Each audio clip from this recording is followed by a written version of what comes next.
ಇದು ಗಂಭೀರವಾದಂತ ವಿಷಯ.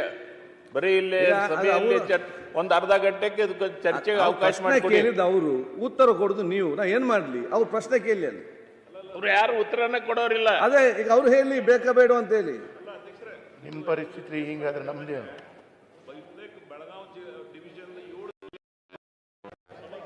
Mic mic Belagavi division 7 ಜಿಲ್ಲೆಗಳನ್ನ ಸಂಬಂಧಪಟ್ಟಿರ್ತಕ್ಕಂಥ ಒಂದು ವಿಷಯ ಇದು. ಓಕೆ, ಈಗ ಏನಾಗ್ಬಿಟ್ಟಿದೆ, ನಾವೇ ನಮ್ಮ ಪಕ್ಕಕ್ಕೆ ಗುಲ್ಬರ್ಗ ಆರ್ಟಿಕಲ್ 371 ಜೆ ಪ್ರಕಾರ ಬಹಳ ಅನುಕೂಲಗಳಾಗ್ತಾ ಇವೆ.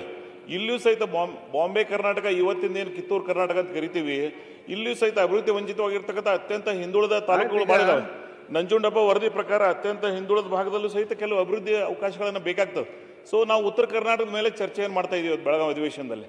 ಸೊ ವಿಶೇಷವಾಗಿ ಈ ಬೆಳಗಾವಿ ಡಿವಿಷನ್ ಏನು ಹೈದರಾಬಾದ್ ಕರ್ನಾಟಕ ಅಭಿವೃದ್ಧಿ ಮಂಡಳಿ ಮಾಡಿ ಯಾವ ರೀತಿಯಲ್ಲಿ ಅಭಿವೃದ್ಧಿ ಆಗ್ತಾ ಇವೆ, 100 ಕೋಟಿ 80 ಕೋಟಿ 70 ಕೋಟಿ ಬರ್ತಿದೆ ಅಲ್ಲ ಒಂದೊಂದು ಕಾನ್ಸ್ಟಿಟ್ಯೂನ್ಸಿಗೆ.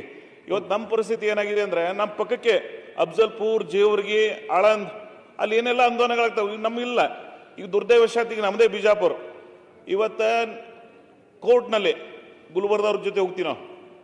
KSRTC ಗುಲ್ಬರ್ಗ ಡಿವಿಷನ್ದಾಗ ಬರ್ತೀವಿ, ಬಟ್ ರೆವಿನ್ಯೂ ಬಂತು ಅಂದ್ರೆ ಬೆಳಗಾವಿ ಕಡೆ ಇರ್ತೀವಿ ನಾವು. ಸೊ ಹೀಗೆ JS ಪಾಟೀಲ್ ಹೇಳ್ದಂಗೆ ಇಡೀ 6-7 ಜಿಲ್ಲೆಗಳಿಗೆ ಇಲ್ಲಿ ಅತ್ಯಂತ ಹಿಂದುಳಿದ ತಾಲೂಕುಗಳು ಯಾವ್ಯಾವ ಅದಾವ ಅವಕ್ಕೆ ಅನುದಾನವನ್ನು ಒದಗಿಸಿ ಒಂದು ಅಭಿವೃದ್ಧಿ ಮಂಡಳಿಯನ್ನು ಮಾಡಬೇಕು ಅಂತಕ್ಕಂಥ ಬೇಡಿಕೆ ಬಹಳ ದಿನದಿಂದಿದೆ. ಇದು ಕಳೆದ 16 ವರ್ಷಗಳಿಂದಿದೆ. ನಾನು ಈ ಸರ್ಕಾರಕ್ಕೆ ಸನ್ಮಾನ್ಯ ಮುಖ್ಯಮಂತ್ರಿಗಳು ಜುಲೈ 14ನೇ ತಾರೀಕಿಗೆ ಇಂಡಿ ಬಹಳ ದೊಡ್ಡ ಪ್ರಮಾಣದ ಒಂದು ಕಾರ್ಯಕ್ರಮವನ್ನು ಮಾಡಿದ್ದೀವಿ. ನಾನು ಅಲ್ಲೂ ಸಹಿತ ಗಮನವನ್ನು ಸೆಳೆದಿದ್ದೀನಿ. ಇವತ್ತು ತಮ್ಮ ಮುಖಾಂತರ ನಾನು ಸರ್ಕಾರಕ್ಕೆ ಮನವಿ ಮಾಡ್ಕೋತೀನೋ, ಈ ಪ್ರದೇಶಕ್ಕೆ ತಾವೇನು ಉತ್ತರ ಕರ್ನಾಟಕಕ್ಕೆ ಚಿಂತನೆ ಇಟ್ಕೊಂಡು ಇವತ್ತು ವಿಧಾನಸಭೆಯನ್ನು ನಡೆಸ್ತಾ ಇದ್ದೀರಿ, ಈ ಜನರಿಗೆ ಒಂದು ಅಭಿವೃದ್ಧಿ ಆಗ್ಲಿಕ್ಕೆ ಅನುಕೂಲ ಆಗ್ಲಿಕ್ಕೆ ಒಂದು ಅವಕಾಶ ಮಾಡಿಕೊಟ್ರಿ ಅಂದ್ರೆ ಒಂದು ಐತಿಹಾಸಿಕ ನಿರ್ಣಯ ಆಗ್ತದೆ.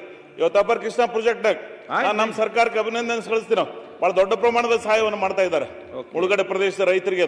ಸೊ ಇಂಥದೇ ಒಂದು ಯೋಜನೆ ನೀವು ಮಾಡಿಕೊಟ್ಟಿದ್ದೆ ಆದ್ರೆ ನಮ್ಮ ಸರ್ಕಾರಕ್ಕೆ ಒಳ್ಳೆ ಹೆಸರು ಬರ್ತದೆ. ಉತ್ತರ ಕರ್ನಾಟಕಕ್ಕೆ ಇವತ್ತು ಏನು ಸದನ ನಡೆಸ್ತಾ ಇದ್ದೀವಿ, ತಾವು ಈ ಸಲ ಮೊದಲನೇ ಆದ್ಯತೆ ಕೊಟ್ಟು ನಾವು ಅವಕಾಶ ಮಾಡಿಕೊಟ್ಟಿದ್ರಿ, ಅದಕ್ಕೊಂದು ವಿಶೇಷವಾದಂಥ ಗೌರವ ಬರ್ತದೆ. ಇದನ್ನ ಅರ್ಧ ಗಂಟೆಗೆ ನೀವು ಚರ್ಚೆಗೆ ಹಾಕೋಬೇಕು. ಹೋದ ಸಲ ನಾವು ಇದನ್ನ ಹೇಳಿ ಅರ್ಧ ಗಂಟೆಗೆ ಚರ್ಚೆಗೆ ಹಾಕಿದ್ದೀವಿ, ಆದ್ರೆ ಅದಕ್ಕೆ ರೀಚೇ ಆಗಲಿಲ್ಲ. ಈ ಸಲ ರೀಚ್ ಆಗುವಂಗೆ ಒಂದು ಅರ್ಧ ಗಂಟೆಗೆ ಅವಕಾಶ ಮಾಡಿಕೊಡಿ ಅಂತ ಹೇಳಿ ತಮ್ಮಲ್ಲಿ ನಾನು ಮನವಿ ಮಾಡ್ಕೋತೀನಿ.